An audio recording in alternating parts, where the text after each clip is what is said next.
Disclaimer: this video is made for entertainment purpose only. It doesn't mean to hurt any. And don't take it seriously.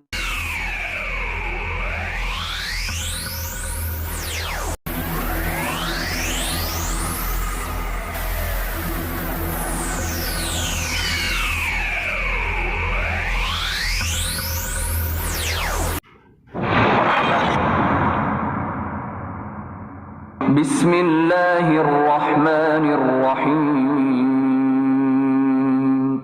In the name of Allah, the Beneficent, the Merciful.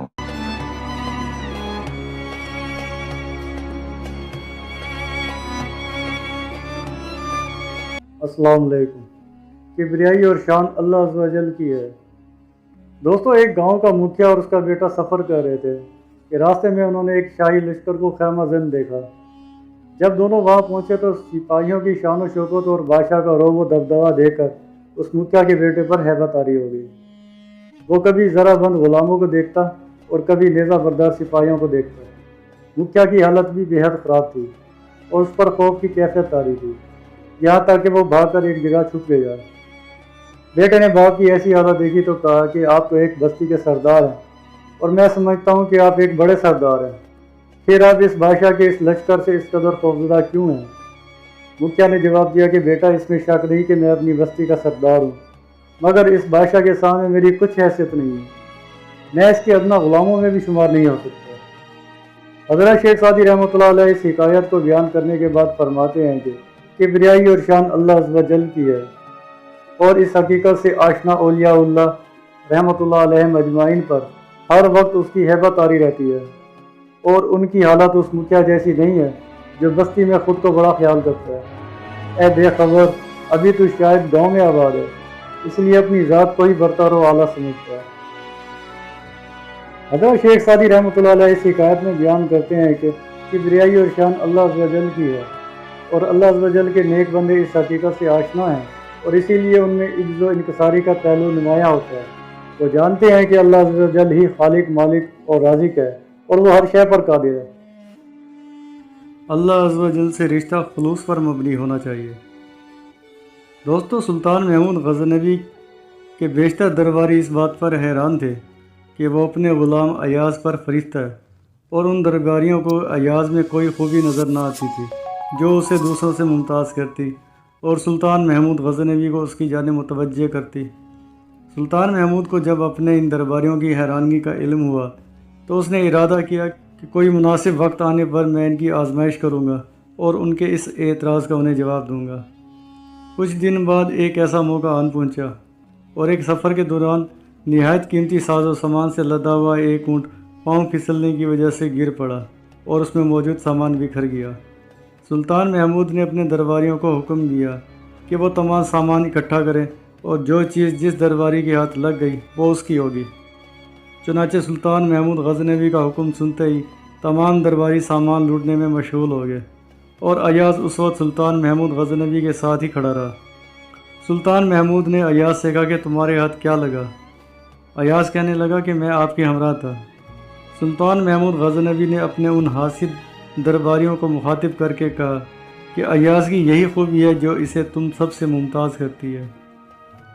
حضرت شیخ Saadi رحمۃ اللہ اس حکایت کو بیان کرتے ہوئے فرماتے ہیں کہ انسان کو اللہ عز و جل سے اپنا رشتہ اسی طرح جوڑ لینا چاہیے کہ وہ کسی دنیاوی شے کی جانب متوجہ نہ ہو، اور نہ ہی کوئی دنیاوی شے اس کے دل میں اپنا خیال پیدا کر سکے.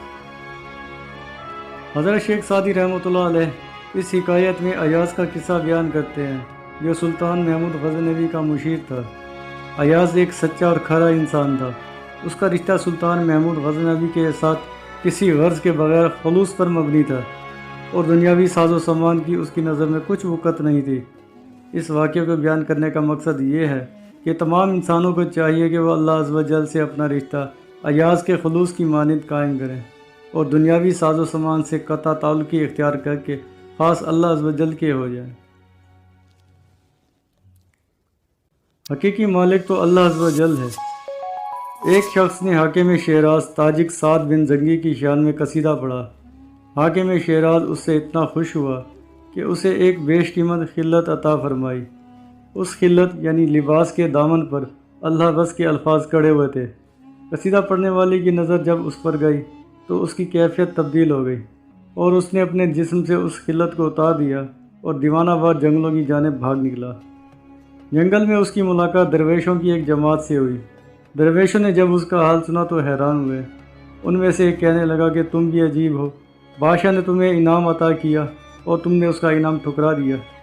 وہ شخص کہنے لگا کہ میں نے ایسا اس لیے کیا ہے کہ مجھ پر حقیقت منکشف ہوئی کہ حقیقی مالک تو اللہ عز و جل ہے، اور جب تک میں اس راز سے انجان تھا خوف اور امید کی ذلت میں مبتلا رہتا تھا۔